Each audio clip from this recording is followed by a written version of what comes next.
voyez, on a en effet des tomates qui commencent à qui ont un petit peu de mal à mûrir, mais ça, c'est à cause de la chaleur, et surtout l'amplitude de la chaleur qu'on a entre le jour et la nuit.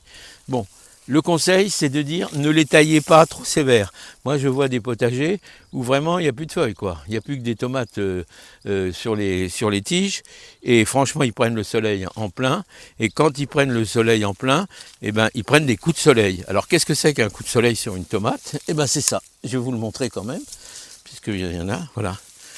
Voilà, celle-ci, voilà. Donc on a des tomates qui ne sont même pas arrivées à maturité et qui déjà sont grillées à cause du soleil. Donc il faut faire attention. Les feuilles constituent une protection et un ombrage utile. Quand il fait très chaud comme ça, quoi, habituellement.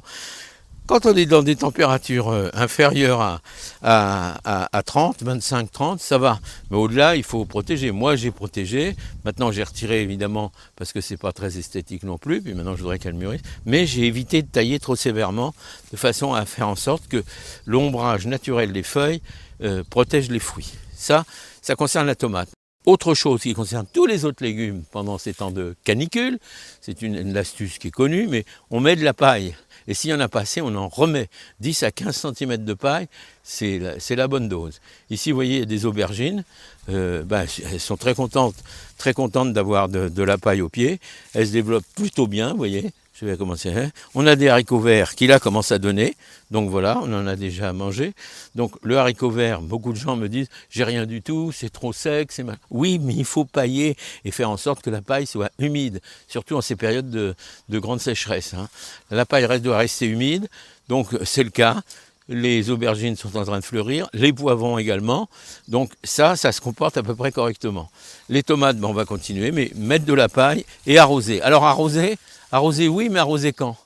Alors il faut arroser le soir bien sûr, ou le matin. Le matin, on dit que c'est moins bien parce que s'il y a de l'eau sur les feuilles, effectivement, mais le soir aussi. Alors on ne sait pas, il y a deux écoles là-dessus.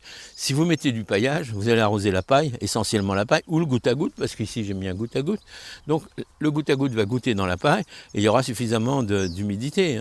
On peut avoir des différences de 15 à 20 degrés entre la température du sol quand il est paillé que quand il n'y est pas. Vous voyez, donc pour les racines, c'est un petit peu gênant quand même. Donc voilà. Et puis on dit que n'arrosez pas abondamment tous les jours, mais arrosez correctement 2 fois, voire 3 fois, ça dépend des semaines, mais 2 fois par semaine au moins. Arrosez bien. Et après, laissez les végétaux aller chercher elles-mêmes ce qu'elles ont besoin dans le sol. C'est ce qui les rendra plus forts de toute façon. Regardez, une toute petite tomate que je viens de cueillir. Mais ça, c'est vraiment mon plaisir, mon bonheur, c'est de croquer tout de suite dedans la tomate qui vient de mûrir. Elle est goûteuse. Elle n'est pas très grosse, mais elle est goûteuse.